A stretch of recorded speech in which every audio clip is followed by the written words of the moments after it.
Hey guys, Tom Stewart from RTR Truth Media and I did an interview yesterday. We were going to do it via live stream, but because I've got a community guideline strike and he's got a community guideline strike, we don't have the capability to live stream, but we pre-recorded what you're about to see. Now I've got a favor to ask you. Check out Tom's channel. It's called RTR Truth Media. And don't just go over there and subscribe, but kind of hang out. He's got a lot of videos on there that are noteworthy and they're very, very interesting to listen to. They have a lot of information. He's kind of one of these unsung independent journalists that don't get much love. So what I'd like to do is maybe give him a Christmas gift this year and have a whole bunch of people go over there and subscribe. Maybe we can get him up to 5,000 subscribers in the next 4 days or something like that. Currently, he only has, I think, 2,600 subscribers. And like I said, this is one of those guys who he's out there every day getting it done, doing the things that mainstream media should be doing, and they're not doing it. So check out RTR Truth Media. And if you guys enjoyed this video, subscribe to the channel, hit the bell notification icon, give it a thumbs up, and share it with everybody you know. All right, RTR Truth Media here with Brian Young from High Impact Flicks. Oh, so many things to talk about today, Brian. Censorship being number one, I think. You were telling me off camera that there's some Patreon issues, and can you tell us about that? Yeah, I was reading a couple of articles last night, and I guess Milo Yiannopoulos was on Patreon for about, less than 24 hours, and they took him down. Now, I'm not for censorship, but I see how Milo pushes people's buttons, and he pushes the envelope. He'll come out with a Nazi SS uniform on with an armband, and he's really pushing the envelope. But I'm still not for censorship on that. I can see how they would want to take him down and call him a white nationalist, which they did in this article. But then I learned this morning that the Jewish homosexual white nationalist. He's a white nationalist, yeah. Right. It just, I mean, the whole thing surrounding censorship and who does it and who implements it and who gets to define hate speech is all just a bunch of hogwash, man. If you really just stop for 5 seconds and think about what they're doing and who it is that's launching these accusations of hate speech, it's utterly insane. It really, really is. And then I wake up this morning and then I find out that Carl Benjamin, who's Sargon of Akkad, and James Alsop have also been stricken from Patreon. Why? Hate speech. That is such a broad term. It's such a huge umbrella. There's nobody who wouldn't fit under that according to their definition. So it's kind of it's a startling time because what they are doing, and I think did you call it monetary terrorism? What did you call it? Economic terrorism. It's exactly what it is. Yeah. If you can shut somebody up, reports are that Sargon of Akkad makes $5,000 to $12,000 a month on Patreon. So that really, really hit him. I can only imagine he and his lawyers are scrambling, trying to figure out what they're going to do and file a lawsuit against Patreon. But it's not going to stop there, man. If you can't, in our genre, it's hard to get any more milquetoast than Carl Benjamin, in my opinion. You know, I had an idea, and I hope some lawyers will latch on to this, but it's using laws, and I know how you feel about laws, but what they're doing is they're interrupting the flow of interstate commerce, and that's a crime when you discriminate against somebody. So, in other words, if somebody calls Christians a bunch of whatever, that's fine, and they do nothing. But if somebody challenges a progressive meme, boom, they're gone. There's no equality to that. And like you said, hate speech is anti-American anyway. It's a concept of Marxist, that was, Leon Trotsky was the one that started with that. I don't know if people know the history of anti-Semitism, but anti-Semitism was a death penalty in Soviet Russia. I mean, a death penalty. Speaking something was a death penalty. And that's what the soft form of what they're implementing now is that. This is a Bolshevik policy.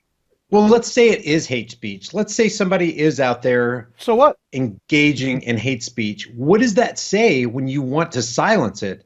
You're saying my argument's not strong enough to stand up against that hate speech, so we've got to eliminate that. Yeah. See, in a logical in a logical society where intellect rules over emotion, the intellectual will say, I think my argument is stronger, therefore I fear no scrutiny. Truth fears no scrutiny. If they have a better argument than I have, if what they're spouting is going to bring on a better society and create more freedom, let me hear it. If it's not, then it'll fall by itself. I don't need to accelerate that process by censoring, by silencing.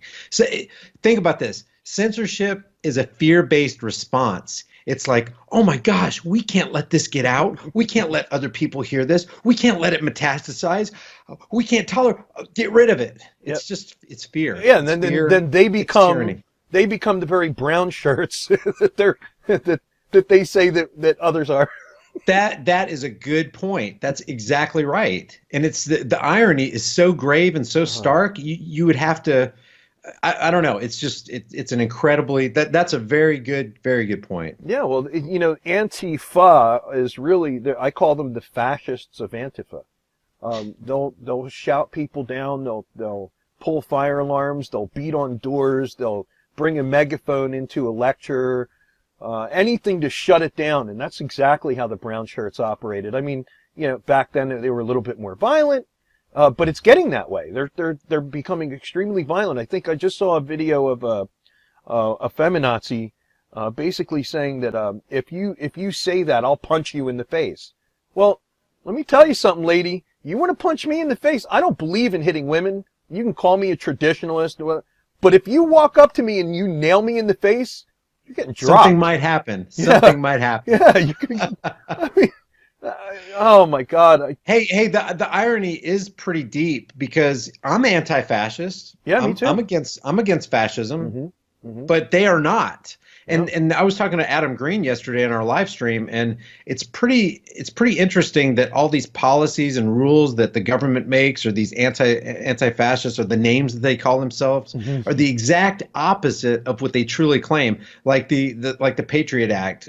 Nothing was more unpatriotic. The Affordable Care Act, Obamacare. Was there anything more unaffordable than the Affordable Care Act? And then you got Antifa, and like you said, the fascists of Antifa. They are fascists. Yeah, I mean that has been a long-standing way to name legislation, and you can bet, anybody can bet that whatever it's named, it's going to do the exact opposite. Or have a hidden meaning to it, but history repeats itself. Thing. If we don't learn from the Kavanaugh thing, and I got really castigated by I lean more right. There's no hiding that. I'm more of a conservative-ish. I don't adopt parties and all that kind of stuff. But if you had to label me something, I'd be like a paleo-conservative. So. I was kind of balancing out this thing with Brett Kavanaugh saying, well, he opposes abortion, so maybe that's a good thing. But all it took was about 20 minutes of online research to realize who he really was.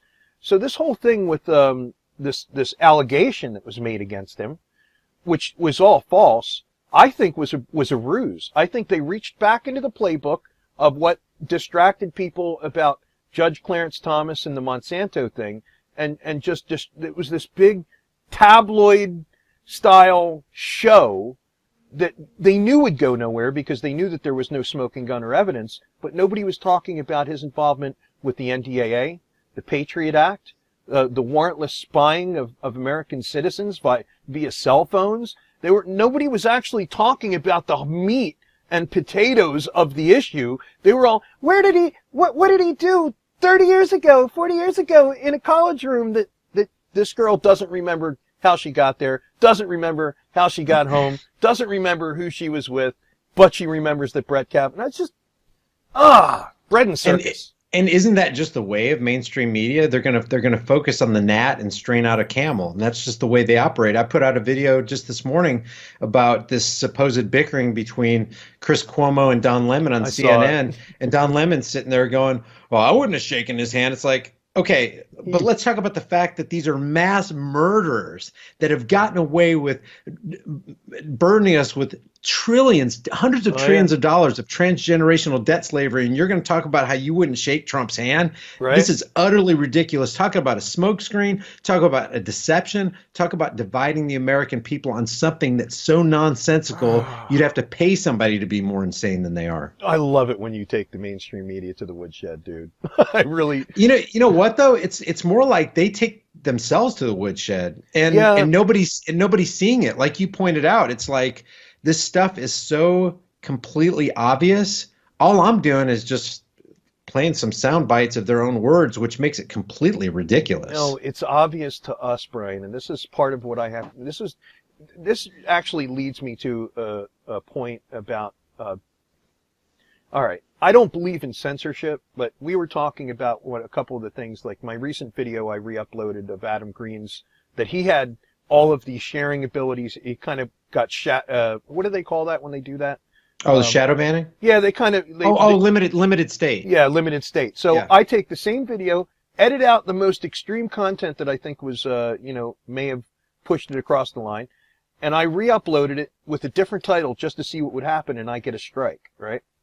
So I don't believe in censorship, but at the same time, as we're trying to educate people and we're trying to wake people up, I think that it's also important that we realize that there's people out there that don't agree with us. They're either on the fence or on the other, in that other asleep state. And we have to it's an art form of waking people up. And if you use things that are just too bombastic on the senses, you just reinforce their cognitive dissonance and they'll never pull out of it. So these people that I'm talking about, they watch CNN and they don't see that this is a distraction. So I know that you have the critical thinking capacity as I do. We see it and we point it out. But I know a lot of people that have watched your content because it dissects things, very intelligently that are on both political sides of the aisle, but it makes sense to them. And that is the art form that I'm talking about. Now, I know a lot of times, you're a shill because you don't talk about this enough or you don't talk about that enough. Everybody's got a criticism. I say, you know what? Go create your own content rather than name calling people. But I think it's an art form. And I really, really enjoy the way, you make presentations. I'm even jealous. I want to be able to make presentations that good. You know what though? You made a really good point and we talked about this before we went live, is that it's sad that it has to be an art form, because it seems like you should just be able to lay the truth out there and people go, oh, that's the truth, I accept it. It's just not like that. No. And you even have to remove your own maybe opinions or certain things that you rely on, or like me putting this blanket up behind me. You know, people will look for, if they saw pictures on my wall, like Adam was saying yesterday, I got this Aztec clock and they're calling me a Satanist. It's like you have to remove every perceived obstacle so that you can get to them with the truth. But then you have to think on the other side of it is like, if I have to be that careful about presenting truth, are these people even interested in accepting and digesting the truth? Yeah, I don't worry about it. I really don't. I mean, all people, they were doing the same thing with Adam when they looked up his family history, and you know, it's almost like blood libel. You know, the sins of your relatives or have to be your sins, or where you work for a little while in a low capacity, but because the people at the head of that corporation do this, and this, that makes you part of it. I mean, if they look close enough with me, I'm related to Knights of Malta, but I'm not a Jesuit, and I'm an I left Catholicism because I thought inherently the structure of the papacy was evil. I don't hate Catholics, but I just, you know, everything that the Bible tells you not to do, it seems like the Catholic Church tells you to do. And and you're out there warning people against the Catholic dogma because, you know, if you think about it, it's really, really destructive. And so you're basically trying to save people, but all they can see is you hate Catholics. It's like, no. I love the people and I love them so much that I want to show them the truth about the things that they're involved in that are not only destructive to themselves individually, but also as a family, as a society, and it just completely extends out. Because listen, when you start talking about truth versus lies, or a deception of any shade, you are literally talking about the collapse eventually of a society. The society may be able to sustain that deception for a time, but eventually, like Rome, it just causes everything to crumble. And when you have moral decay and you have decadence, a society cannot sustain that kind of onslaught of just gross immorality. And I wanted to come back to something that you had said. You said I'm against laws and all that kind of stuff. And this is true because I don't think a man can legitimately create a law. Now, to me, laws are the opinions of politicians written down on pieces of paper and backed by the threat of force. But I also believe that it's prudent to use those laws or opinions of politicians to hold them to their word, to hold them to task, because you have law enforcement, which are really nothing more than policy enforcers. Because if you look at the word sovereign policy, citizens. the word police is a 1500s words French word, 1500s French word for the word policy. So they're not law enforcers, they're policy enforcers. But if a cop just followed the Bill of Rights, we would have a way better society. Yes. So I'll take them to task on their oath of office and go, how is this consistent with the Fourth Amendment? How is you taking my weapons consistent with the Second Amendment? How is you trying to stifle my free speech consistent with the First Amendment oath you took to uphold the Constitution? Now, I believe the Constitution is inherently, like Lysander Spooner said, is inherently unable to protect us from the onslaught of tyranny. But I think it's a good tool to use to show them their own hypocrisy, number one, and for the end goal of securing even more freedom than we legitimately have. Because at football games, you have people going, "Oh, the land of the free and the home of the brave." We're not the land of the free. No. When you can pull $1 out of your pocket and it says Federal Reserve note, that's your owner. When you're using it to make every purchase that you ever make or ever have made or ever will make for the rest of your life, you're not free because that's a note of debt. That's not sound money. It's illegitimate, and you can't call yourself the land of the free when the person who holds the purse strings owns the whole show. Like Amschel Rothschild said, give me control over a nation's money supply. I care not who makes its laws. That's insignificant to me. I control them through their money. Yep. So we're not the land of the free. And to encapsulate all that, I just wanted to say, while I'm against man-made laws because I think they're inherently illegitimate, I still think that the prudent truth teller can use those laws in such a way that you can eventually bring people around to making society a better place. And isn't that the goal of us all anyway? Sure. No, absolutely it is. And I feel the same way. The original laws that were enacted, the Bill of Rights, really, I call it the Bill of Restrictions, because the Bill of Rights doesn't give us anything. I hear this talking point about, we need to repeal the Second Amendment. It wouldn't matter a damn if you did or not. Our founders were very clear that these rights pre-existed government, that they're natural, inalienable rights. And among these, we're just going to identify a couple that governments usually take away and say, the government's not allowed to do that. And what do? They do that. And the way they do that is they use the Commerce Clause, because that's what they have to use now. They use adhesion contracts. They enter you into accepting privileges in place of your rights. And those are these policies that we talk about. But the way that they did it was they used the Commerce Clause, because Congress was empowered allegedly by the people to regulate commerce. Have you noticed that most of these crimes that we talk about, whether they're drug crimes, whether they're gun crimes, whatever they are, they're commercial violations? How is that when I pull a gun, is that a commercial violation? Well, because guns are by federal regulation across state lines and sales, they're entered into commerce. That was their way around the Second Amendment. So these parasites always find a way around the rules that they set up to restrict themselves. And, I hate to say it, but, just like we did at the Bundy Ranch, there's only very few times in my life that I could say that I stood on free ground and I felt like I was free. At the Bundy Ranch was one of those times. And we just said, we didn't get offensive. We didn't want to attack cops. We didn't want to shoot them. We just stood there with our rifles and we said, no more. That's it. There's the line. Go away. And they did. People need to start. Look, we talk about this, and I know that we talk about solutions, and there are many different solutions to the problem. But one of those solutions is nonviolent, but absolute stern resistance to tyranny. But we're not only, we're not only should do that, we're obligated to do that.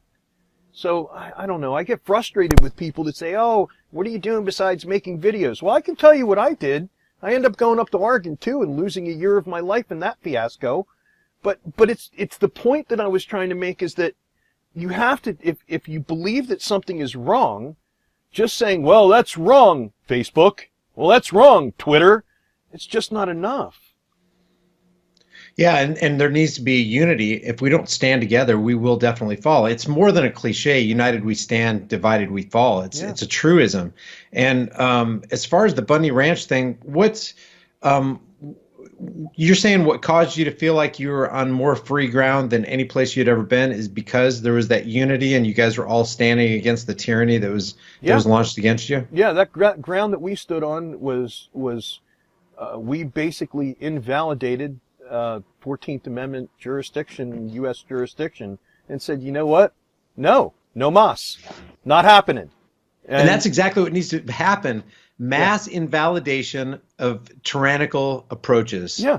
That's all it would take. How can we dissolve the IRS? It's easy. There's like 300 million of us and like tens of thousands of them, if at best. Exactly. If we all united. And it doesn't have to be violent. Yeah, no, not at all. Not at all. It can be just a vast non-participation. Yeah, exactly my point. You know, when we were there, it just seemed like, and the spirit of people that were there, it's hard to even express into words. I hear all this business especially from people who bought the mainstream media narratives that Cliven Bundy was a welfare rancher. Look, all of that stuff, first of all, it really wasn't about Cliven Bundy. It wasn't about the Bundy family. There were 52 ranchers in that area of Clark County, Nevada, prior to the 90s, that really fueled up in the 90s. And the BLM's office, the Bureau of Land Management, was assigned no more moo in 92, cattle free in 93. This was an agenda. This is not just managing land, and not to mention that they came into existence long after most of these ranchers were there, after the fact. But this is about, and this is where this progressive communist ideology of no property ownership comes into play. People don't understand what grazing rights are. They're not grazing privileges. They're not, you purchase, it's like property rights. It's like owning, private property. You own the right to graze there. That does not mean that you can start digging for minerals. It doesn't mean that you can put up houses. You have a certain, specific defined right. Now, rights are not supposed to be able to be taken from you or taxed without some sort of due process. What they alleged that was due process in this situation was literally a bunch of pirates coming in and saying, you owe us money for us to manage your land. And Cliven turned around and said, you know what? No thank you, but no thank you for your services. My consent to contract is rescinded, and I don't want to really have anything more to do with you. And another thing that came out of this was that one of the modes that they were using to exercise this jurisdiction was allegedly for the desert tortoise.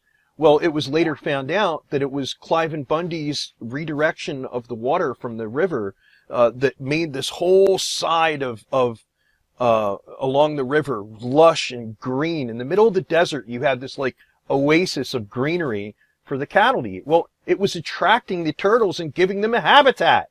So whenever the ranchers, these 50 ranchers they forced out, Cliven was the last one.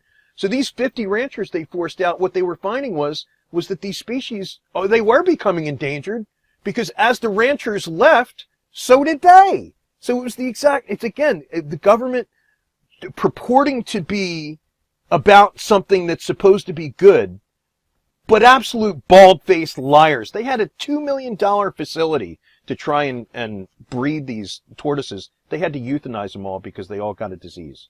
This is the efficiency of government. Yeah, they have the opposite of the Midas touch. Well, actually, they have the Midas touch because everything he touched turned to gold. But ironically, that's gold is not what you want in all situations, because if you touch your family member, they die. Yeah. And that's the touch that government has. Everything it reaches out its hand to touch and say, we're here for your safety and security for your benefit. Right. It ends up perishing. I mean, the testament to that is 250 million people in the last century alone died directly at the hands of their own government, who they trusted and disarmed themselves for. Yep. If we don't learn from history, if we don't get our asses in gear and learn from history, we are doomed to repeat it, and we will be destroyed. And the people who will destroy us are the government that we trusted, the mainstream media that we trusted. Like I was telling Adam Green yesterday, it's a sad state of affairs, but you cannot let your guard down for 1 single second, because as soon as you do, somebody out there is going to exploit it, and they will do it to your detriment, not for your benefit. Never. Government is never for your benefit. Well, how will we build the roads, the schools, the bridges? How could we ever have clean running water without almighty, all-powerful government? We bow down to you. Is that insane? Oh, well, that is absolutely insane. Look, you want roads. Road is, what is a road? Just a flat place. We can do this right here, but we can't do flat places. The technology in my phone is more than they had in the fake space shuttle in 1986, and we can't build a road. Yep. We can't build our bridges.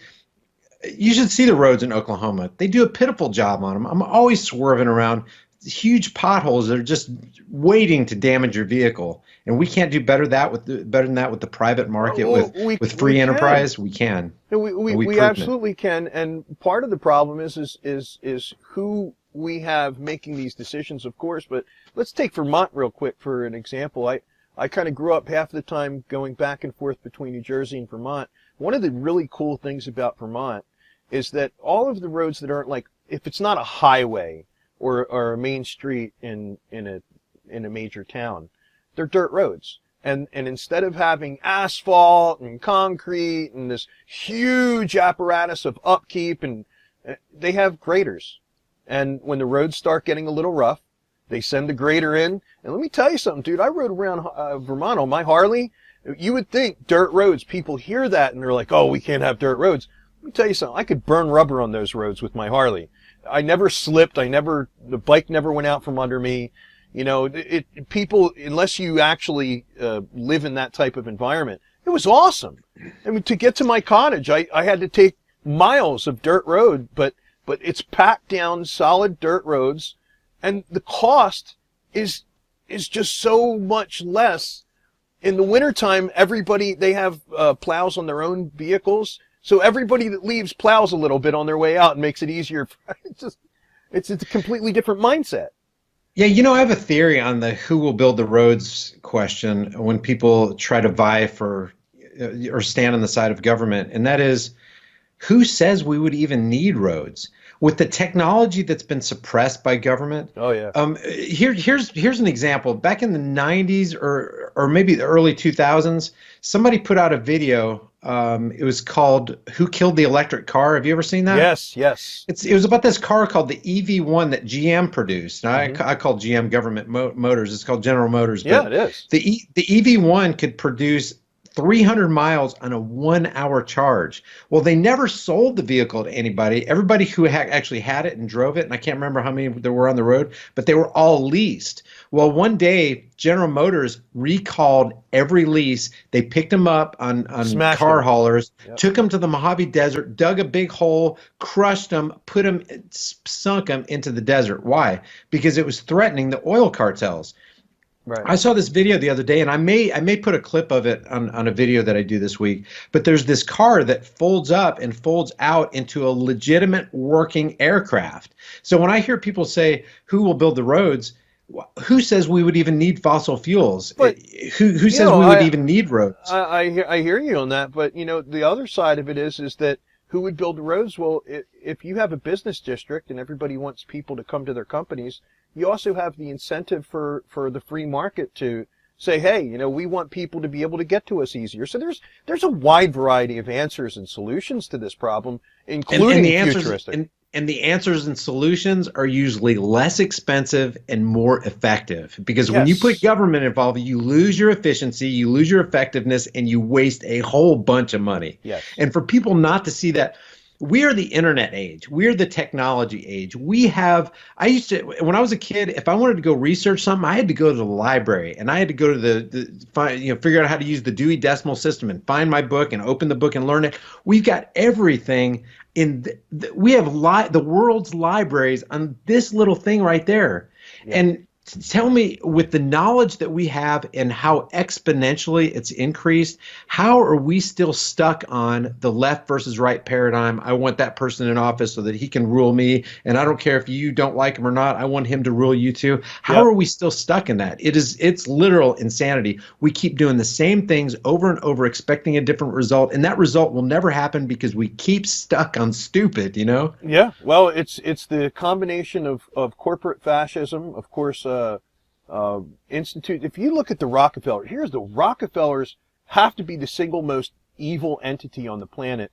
I've been watching Really Graceful, and a couple other documentaries at True Stream Media, that they really kind of dig into the history of medicine, the history of vaccines, the history of our education system and why it's so horrible. And just about every time you can almost be willing to bet that at some point the Rockefeller Foundation had a massive amount of funding, supposedly philanthropists. But look at what these things have caused.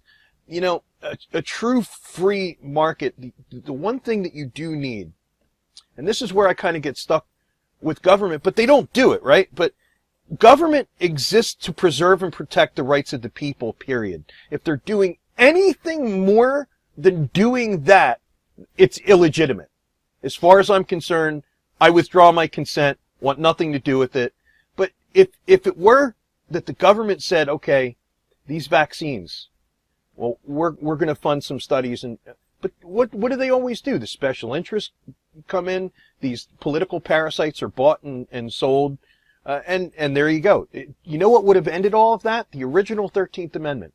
Some people call it the anti-lawyer amendment. I call it the anti-shyster amendment, the anti-corruption amendment. Basically, what it would have done was take all of that special interest money, foreign associations, private associations, and government. It would have prevented all of that, which is why, when it was passed in 1810, it was no big surprise that Rothschild's Redcoat Army marched into D.C., burnt down the White House, burnt down the British Patent Office, or the archives, left the British Patent Office. All their patents were protected.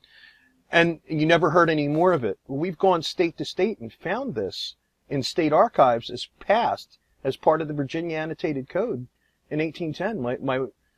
My team went into in Liberty, Texas, the Sam Houston Library, and it's there.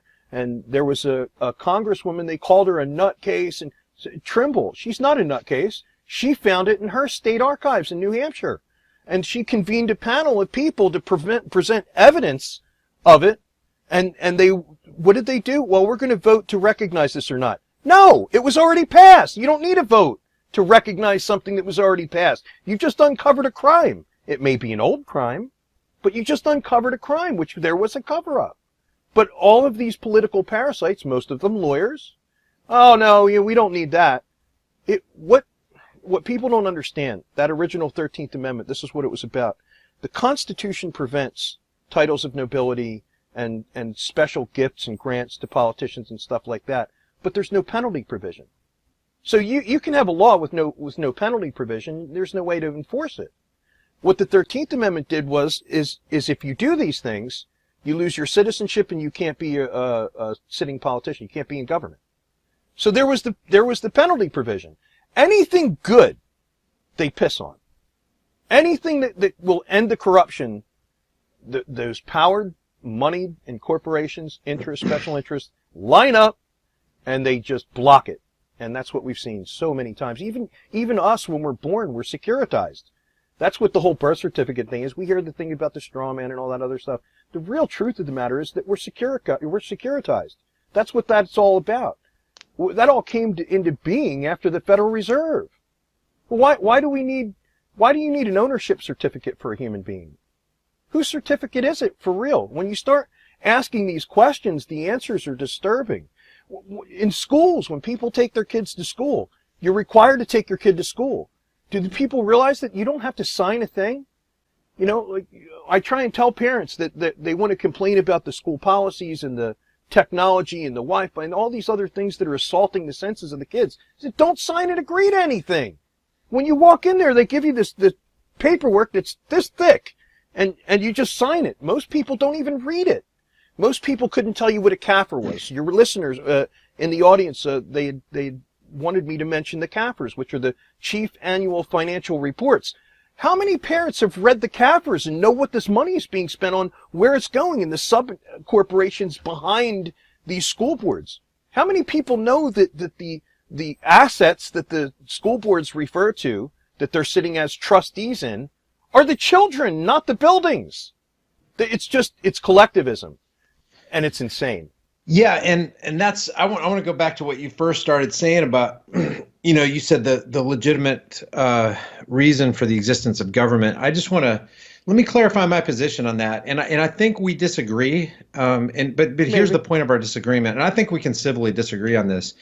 Is I believe that the fundamental meaning of government is found in its word. It's two words, governo and mente, which means literally to control the mind or mind control. Yes. So, and practically lived out, government means a person or group of people who believes that they have a legitimate right to govern or rule over a person and their property. So I believe the government is inherently illegitimate, and I believe what Lysander Spooner said, you know, a long time ago, can be fundamentally demonstrated. He said the Constitution either authorized the government, such a government as we currently have, or it was powerless to resist or defend against it. In either case, it's unfit to exist. Mm-hmm. And I believe that. And so what's the solution to government?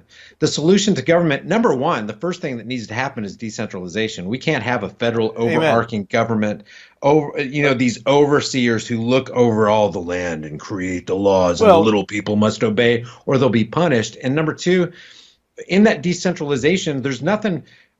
I am not against leadership. I think that we have to, by very nature that we're humans, some people need to be led and other people can lead themselves. Yep. But not for a carte blank check. I am going to rule over you, whether you want me to rule over you or not. If people want to be ruled over, that's their freedom. They can make themselves slaves if they want to, but don't sign me up on that slave checklist. Exactly what you just said right there is my point. I agree with that same thing. It's supposed to be a voluntary inclusion. And if I withdraw my consent to be a part of that, as long as I'm not harming another human being or poisoning a river or doing damage to anyone's private property, I just want to be left the hell alone. When I say that government's only legitimate, I fall back to the anti-federalists who were also against a strong central government. And the anti-federalists that believed in very limited government for very defined purposes. Yeah. And when I say that the only legitimate government would be to preserve and protect the rights of the people, that's how it happens. Never happens. Exactly. So, therefore, by default, all government is illegitimate. So, yeah. I agree with you on that in that premise, but they are ruling. When you call them the ruling class, they are ruling because they do have all of the dudes with guns and F-16s and rifles, and so there's this problem there that I don't know how to. One other thing that I have an issue with is that if we say we disbanded the federal government tomorrow, I would be concerned that a Stalin-esque type of invasion could happen from another country. So we also have we've gotten so far away from people being able to maintain local independent militias that, or to be able to implement, like the concept of a National Guard, a state guard, yes. National, no. This military-industrial complex and bases all over the world, they're talking about, our U.S. envoy was talking about he wanting to implement a no-fly zone over all of Syria, just like they did in Iraq. Who the hell is the United States to implement a no-fly zone over a sovereign country? And so, at the same time, I'm worried about what's happening with American militarism. There's also the absence of that. Okay, so what if we didn't have a military? So would that leave us open to being invaded by other more totalitarian regimes like, a Mao or a Stalin? Well, we would not have a defense system because people want peace and they want to feel secure. Right. Okay, so let's just bring it to a kind of a micro level. Let's bring it to our neighborhoods. What if all our neighbors got together and said, what would we ever do if we didn't have the police patrolling our neighborhoods? There'd be break-ins all the time. Do you not think that neighbors would see the problem with government and with law enforcement, which is really policy enforcement, Right. is that people start feeling entitled. It's just like the liberal left issuing food stamps. Well, if you give somebody food stamps, guess what they don't want to do? They don't want to work. Oh, I'm So now glad they're you brought that up. So now they're dependent on the government to get all their milk from the government, and I don't have to lift a finger, and I can watch Oprah Winfrey and CNN all day long. Yep. Ain't life great? Well, what if you take that away? Are they just going to sit there and go, oh, I guess I'll just have to starve? No, guess what? Now they're incentivized. Yes. Now their hungry belly starts calling out to them and goes, there's no government. What are we going to do? The natural response is not, well, I guess I'll just sit here and die and nothing will ever be done. It's like, it's going to be a hard road because they've been used to the paved road for a long time. That's called natural selection, by the way. Yeah, it is survival of the fittest, and you know what? That's just life. If you look at the History Channel, if there's any truth to be found, unless the lions in the field and the gazelles are just acting for us, right? The strongest survive. The weak fall by the wayside, and guess what? In the laws of nature, the weak have to fall by the wayside, or the strong don't live. That's how the strong live. Yeah. But back to the neighborhood situation, if we didn't have a police force, we would have closer neighbors and more cohesive neighborhoods. The reason we don't right now is because we're dependent on the government to do everything. The government's going to take care of us, and it's this broad spectrum entitled mentality that keeps us from reaching out to our neighbors. I'll admit, I know a couple of my neighbors, but there's a bunch I don't know. And I have to go out of my way because people are introverted and they just don't want to, they don't want to socialize. When I was a kid, everybody knew everybody. And that hasn't been that long ago. Okay, it has been that long ago. Yeah, it has. You know what I mean? I remember those days. Back in the days when I could go to school with the shotgun hanging in my pickup truck. Yes, exactly. We had that same thing. When my dad and my mom were little, my dad could bring his BB gun or his 22 into the back of the classroom and put it by the coat rack. Yeah. Look how we've regressed. There were no school shootings back in the 80s when I was in high school. Nope. It just didn't happen. And there were guns everywhere. Yeah. An armed society, I don't care what anybody says, an armed society is a polite society. When I'm wearing my firearm and I go into the grocery store, people are so stinking nice to me. I think part of that is fear because of what the mainstream media has done to us. But I think another part of that is if he's wearing a gun and it's out in the open, because I open carry for two purposes, one of them being public education, to show people you can carry a firearm. Yeah. It's your right and probably your duty. The whole gun control, that whole gun control thing is a self-fulfilling agenda. I mean, by taking guns from people, you cause the worst among them to have them, the others to be sheep.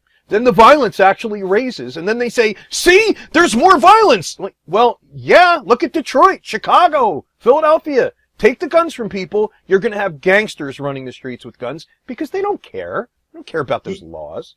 Yeah, and you bring out a good point. Let me just finish my thought real quick. No, that's okay.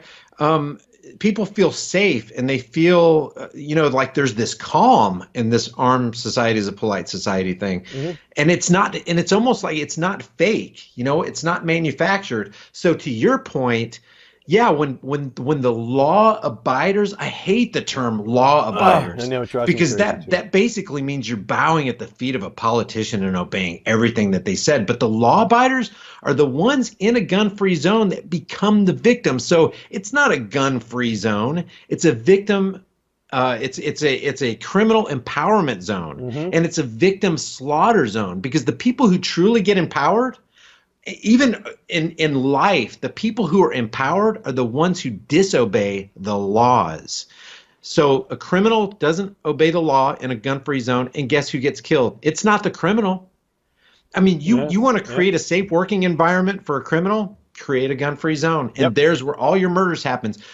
I mean, you can call it a cliche if you want to, but murders do not happen in pawn shops. They do not happen at gun shows, and there's tons of guns around. Why is that? Because the criminal knows, if I walk into that pawn shop, I'll probably not walk out. Yeah. And that's what criminals need to know. You poll any criminal, and the house that they want to ransack is the house that has a sign outside that says guns are not prohibited on these premises. Yeah. It's like, if I was a criminal, I'd be, you Well- have got to be kidding. You have rolled out the red carpet for me. Where do I dig in?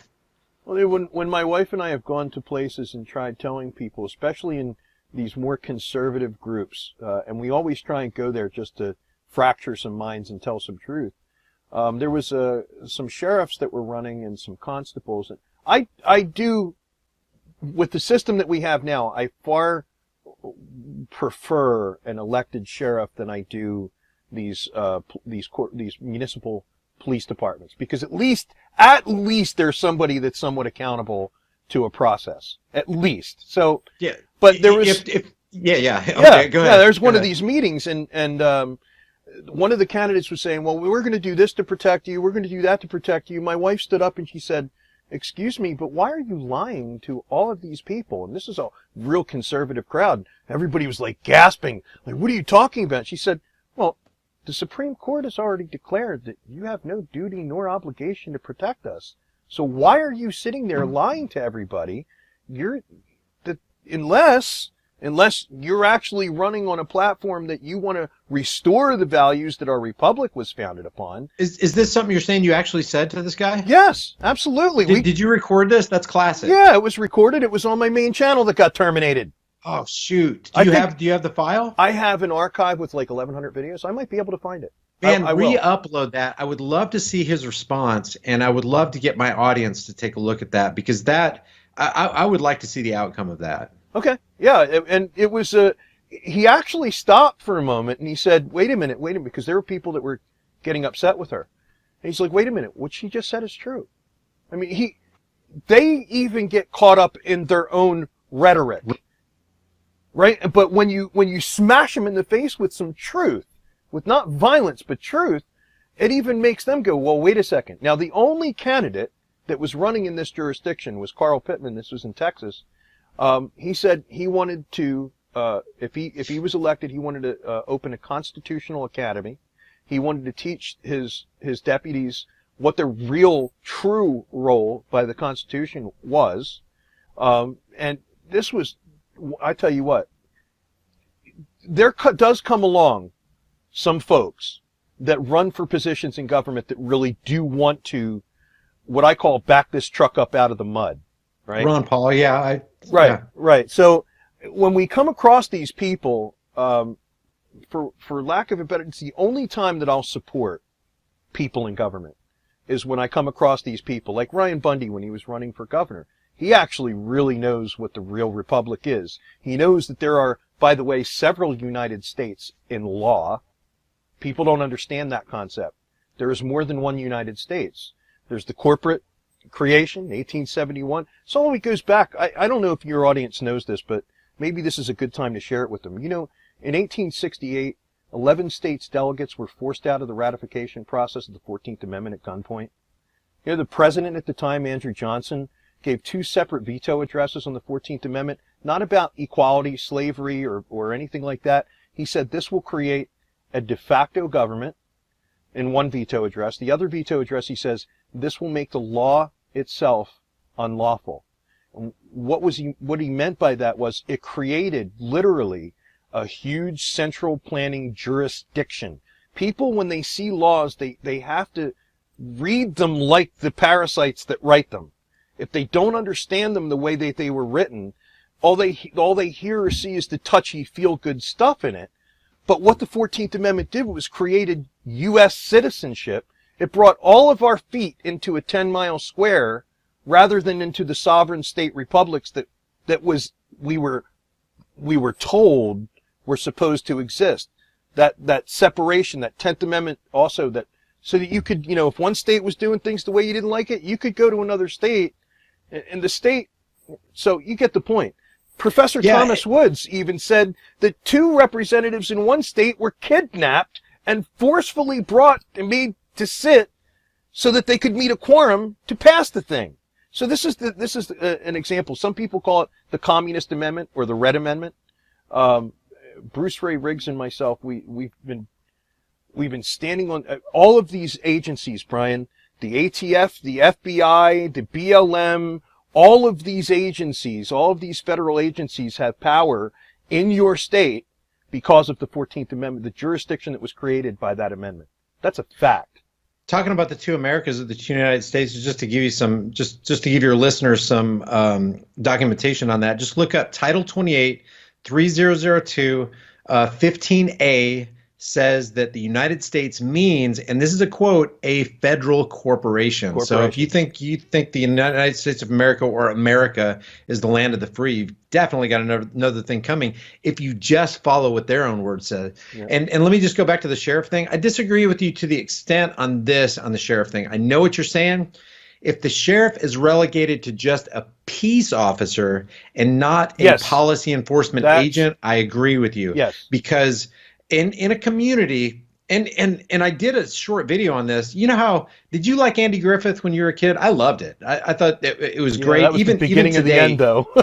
yeah. Even today, Andy Griffith, to me, it seems like this wholesome thing. But if you look at it through the eyes of freedom, Andy and Barney were little tyrants. Yep. I mean, I remember this one episode, and I think I put it up on one of my videos, where this guy is just operating a vegetable stand outside of town on the side of the road, not getting anybody's way, and Andy and Barney come up to him and say, you need to go get out of here or you'll get a citation. And he even touched his gun threatening a show of force because somebody wanted to sell vegetables outside of Mayberry. Yeah. So if that sheriff is elected as a peace officer and not a policy enforcer, I'm totally on board with that, because if your peace officer, let's call him Barney, is driving down the road, he's not going to pull Ted over for driving 10 miles an hour over the speed limit. He's not going to knock on somebody's door and say, hey, you didn't pay the IRS what you need to give him, because it's a decentralized, everybody knows everybody kind of town where the key to society is keeping everybody safe and secure from tyranny. Because all these shades of tyranny that we continue to accept just a little bit, what was it Hitler said?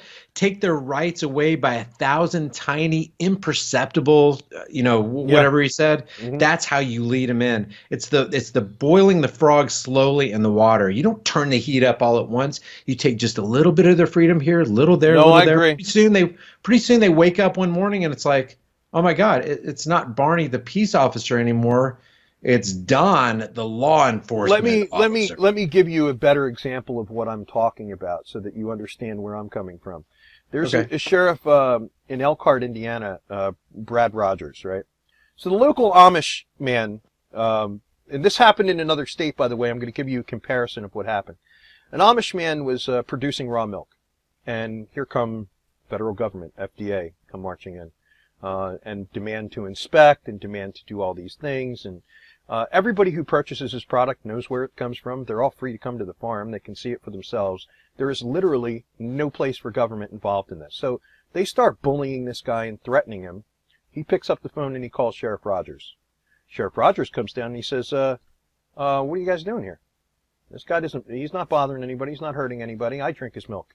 Basically, with that kind of attitude. Well, long story short, there's an interaction between him, and he says, well, I tell you what, you can get back in your car, you go back to Washington, D.C., and if you come back and bother him again, you're going to find yourselves locked in my jail. Have a nice day. So that's the kind of sheriff that I'm talking about. And he's also the same sheriff that said, I don't care what gun control law is passed, we will not enforce it, and if it violates the rights of the people, we're going to have a problem with it. I'm so on board with that because that right there is how we're going to change our world, man. That kind of thing right there excites me, because if you get this guy who's seen as an authority, and that helps to fan the flames of freedom even more, even faster.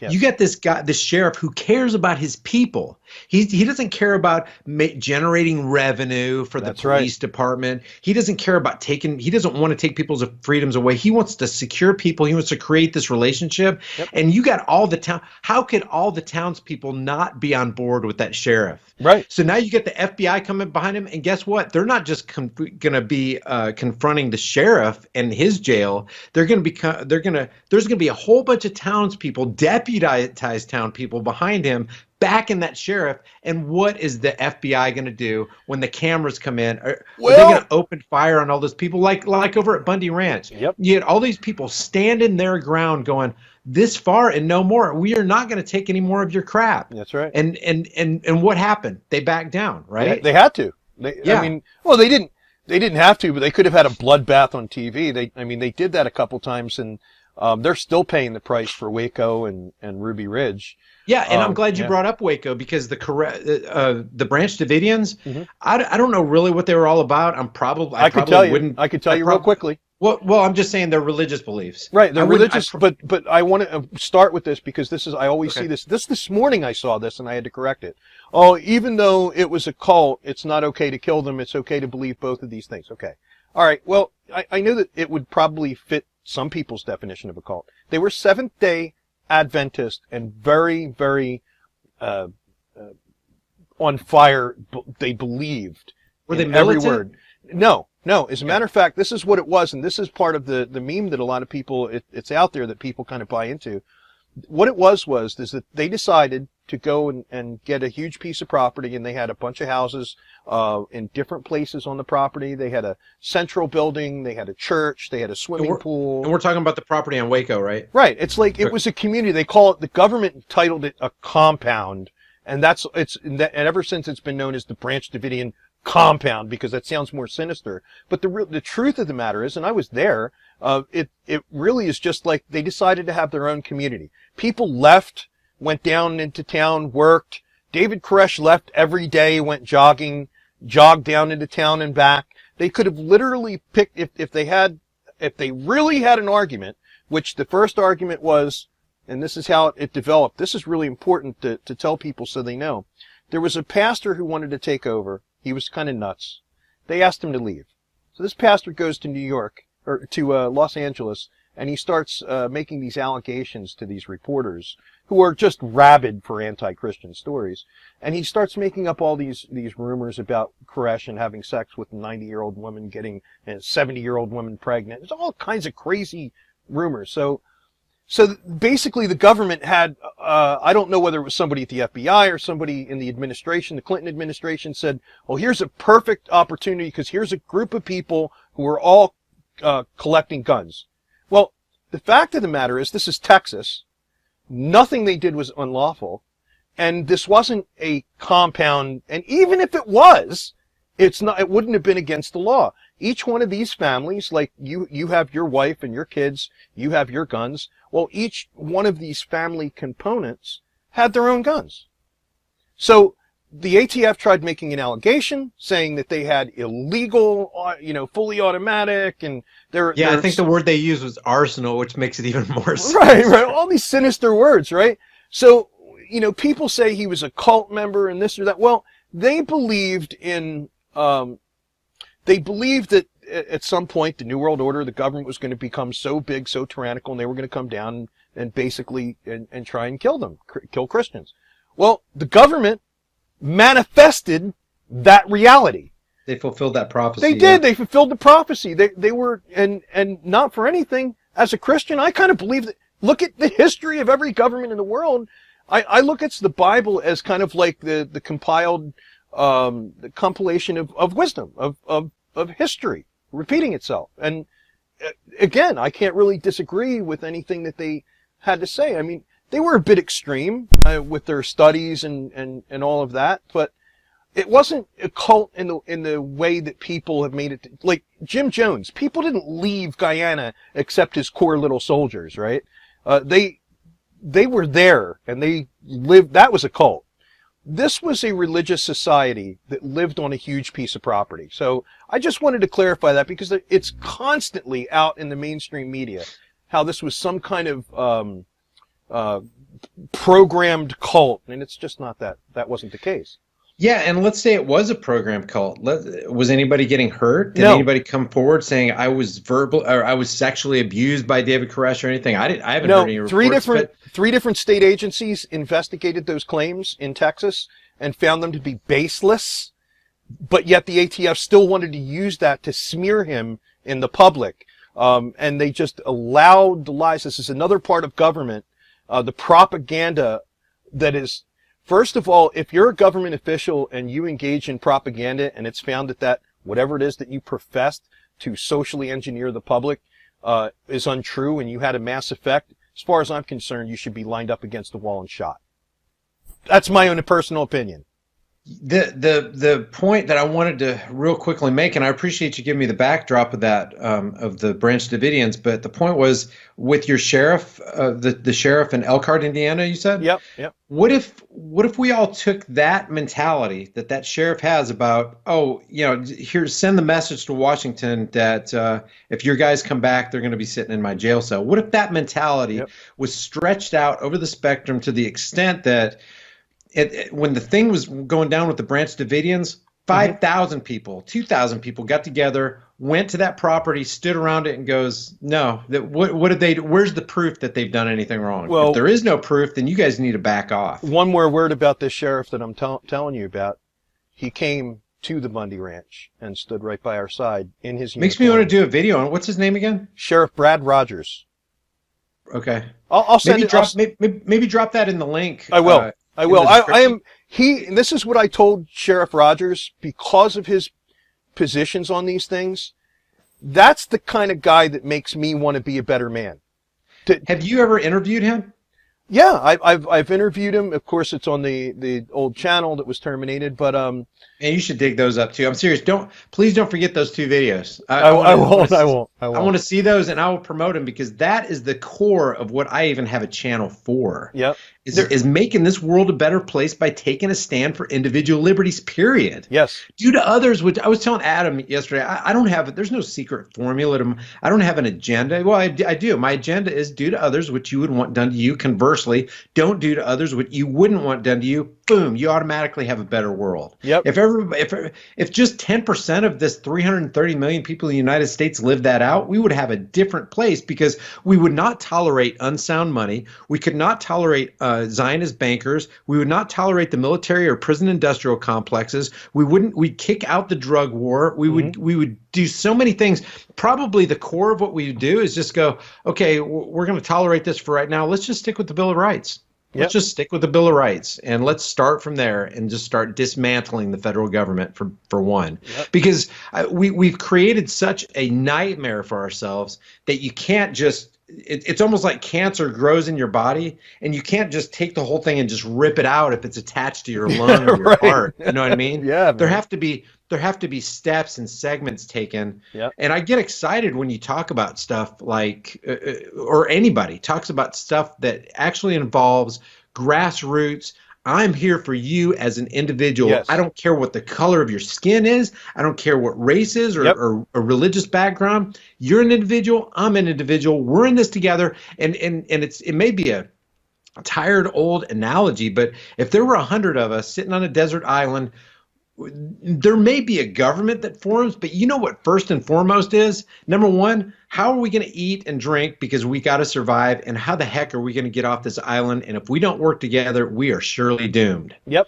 absolutely. And that's what we got to get back to, and then realize who we actually are and how many of us there are and how few of them there are. You know what I mean? Right. No doubt.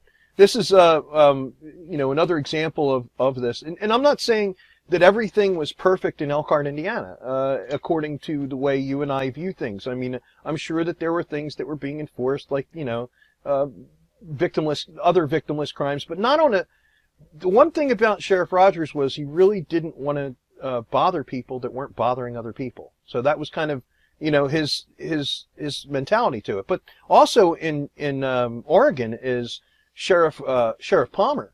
in Grant County, Oregon, who declared his county a UN free zone. You got to start somewhere. I mean, you really Yeah. do, because it sounds like if that sheriff and the other sheriff have the common sense and common decency to reject and resist federal agents coming to mess with one of his own, Yep. there's this ray of hope, and I think that should be exploited for the truth. Well, You know what I Lavoy mean? Finicum, you know about Lavoy Finicum being killed, Yeah, obviously. it's Do you know breaks where my he heart was? to watch that video. Do you know where he was headed? No, He was on his way to see Sheriff Palmer in Grant County. I wish He was actually going to meet with the law enforcement official in the next county to sit down and give a presentation on the Constitution to his constituents. They were on their way to give a constitutional class when they were gunned down. Yeah, it's so sad to hear it happen to him. I wish Lavoy had taken a more prudent approach when he was. I mean, he was poking the bear, Yep. and not saying that he was wrong in doing so, because he was doing what he felt. But I feel like he would still be alive today if he carried a little bit more diplomacy while he was, Well, no, talking to those guys. he was a good. He was. He was saying, "Go ahead, shoot me. Go ahead, shoot me." Well, Like, when you're adrenaline, look, I know, I know, and I wasn't there, But and I understand. leading up to that, he was very even keeled, and he noticed there was an interview right before he got killed where he said, "I feel a change in the tenor in the air, basically, of the FBI. They're hardening their position." He said, these are the same guys that when they first walked up to him all shook hands and were willing to sit down and have coffee. The mentality of Lavoy Finicum was not one, contrary to what a lot of, they picked these little sound bites. Yeah, but it generally wasn't one of provocation, right? No, he wanted to sit down and work it out. He's like, look, the people have an argument here. It was about a redress of grievances. And he said, the people have a problem here. This has become too overbearing. You're stifling economic activity, which again, interruption of the flow of interstate commerce, all of these things that you're supposed to be protecting, you're harming, and we have had enough. You're starting to send, even the judge in the trial with the Hammonds said that he couldn't give them the mandatory minimum because if he did, it would be a shock to the conscience. He didn't think that the proper law was being used. He didn't think it was being used in the right way. Why he didn't just set aside the verdict and throw it out of court, I don't know, but he walked off the bench and retired, by the way.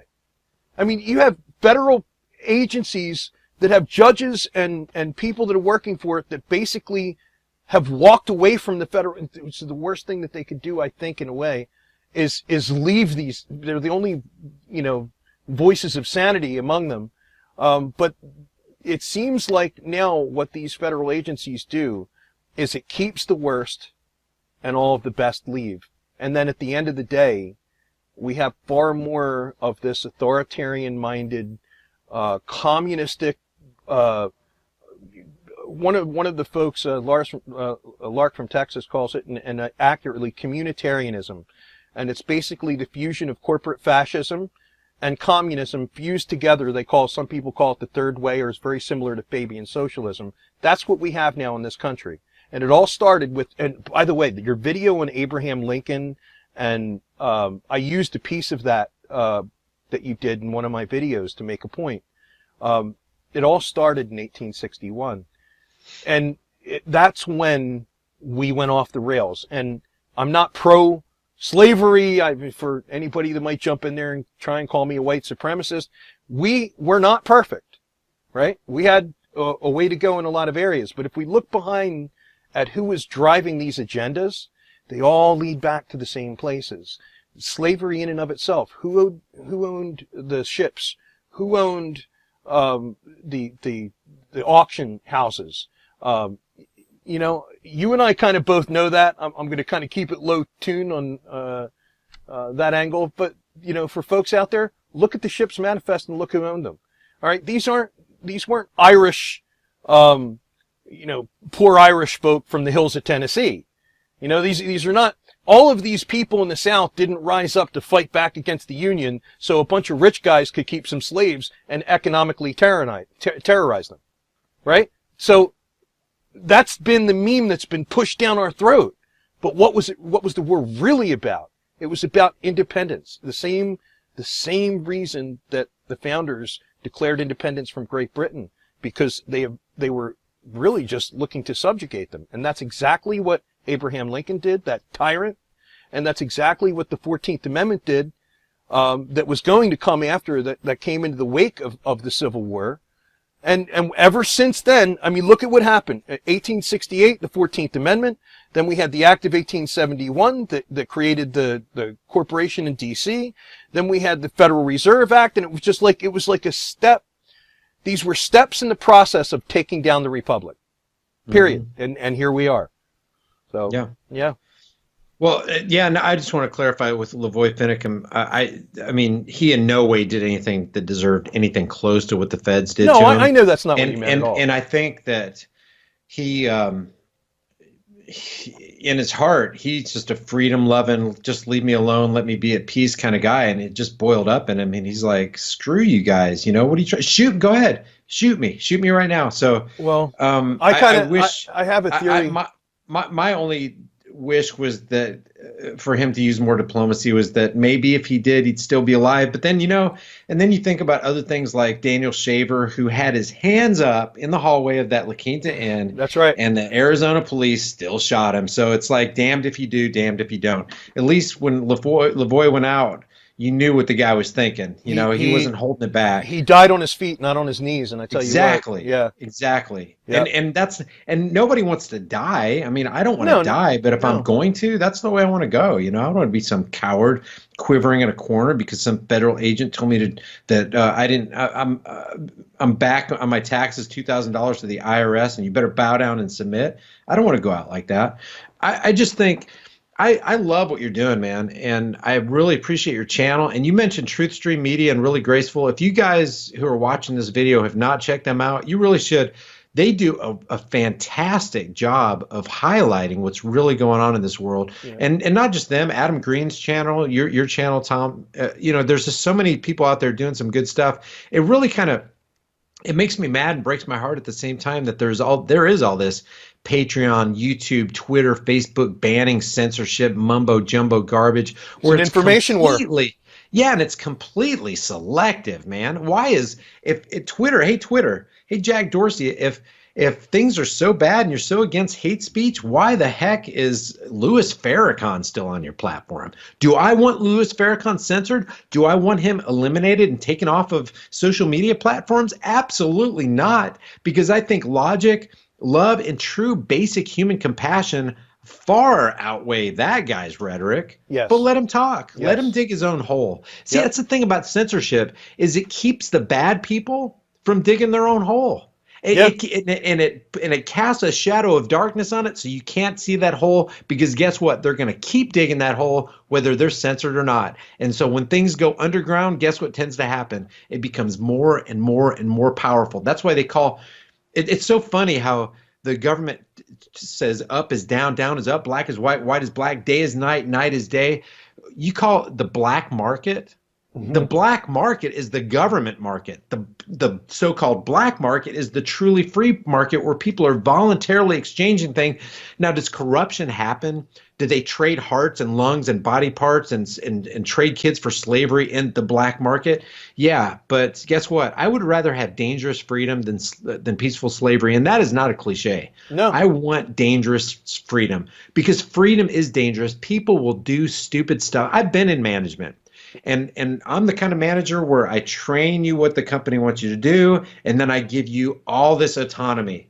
So you have the longest rope that you can have to construct the nicest gallows you want to construct and the biggest newt. So if you're going to hang yourself, hang yourself. But autonomy, freedom for individuals is a dangerous thing, and we would be employing the ostrich method and sticking our heads in the sand if we said it wasn't. But dangerous freedom provides far more opportunity, better economic growth, better relationship between individuals. You have your neighbors who know people, not dependent on the government teat, than tyranny ever could. Yeah. Freedom does not lead to 250 million souls dying in the last century alone because they trusted their government. Freedom may lead to death, but not as much. Take Kratom, for example. Oh, The FDA says that Kratom should be banned and put on the Schedule 1 list with heroin. First of all, I don't think heroin and cocaine should be on. That stuff saved my friend's life. Yeah. I don't think any drug should be banned. If somebody wants to shoot up Drano, guess what? We didn't need them. Right. We Yeah. don't need a Drano addict on our planet. Natural If selection. Exactly. And it's for the government to get involved. See, that's the thing is prohibition didn't work. Never Matter of does. fact, it created a crime ring that otherwise would not have existed. You want to look at Al Capone and call him a bad guy? Well, why don't you look at FDR who made Al Capone a bad guy? Brian, I think people, this is why I love history and studying history. If you look back to the founding of our nation, the good amount of successful business owners, if you want to call them that, were dealing in piracy. They were dealing in the opium trade and these things that were unlawful then. And what did it being unlawful then do?